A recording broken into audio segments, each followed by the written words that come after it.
ভালোবাসার মানুষ প্রতিষ্ঠিত হয়ে প্রথমে ওই মেয়েটিকেই ঠকায়। তমা মির্জার এই মন্তব্য এখন সামাজিক মাধ্যমে ভেসে বেড়াচ্ছে। অভিনেতা জাহের আলভীর স্ত্রী ইবনাত খান ইকরার পর শোবিজ অঙ্গনের শোক ও আলোচনার ঝড় উঠেছে। 28 ফেব্রুয়ারি তার মৃত্যু হয়। প্রাথমিক ধারণা তিনি করেছেন। পরে তার স্বামী জাহের আলভী ফেসবুক স্ট্যাটাসে লিখেছেন তার স্ত্রী করেছেন।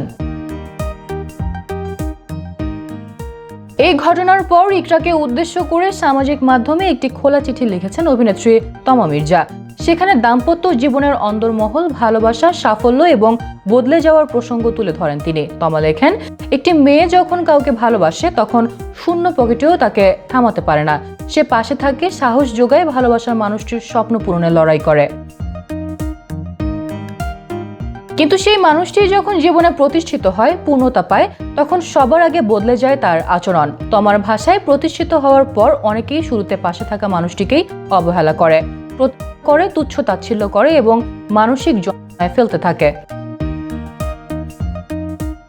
তিনি আরো লেখেন, একটি মেয়ে অনেক কষ্ট সহ্য করতে পারে, কিন্তু ভালোবাসার মানুষের এই বদলে যাওয়া চেহারা মেনে নিতে পারে না। তখন জীবন তার কাছে অর্থহীন হয়ে পড়ে।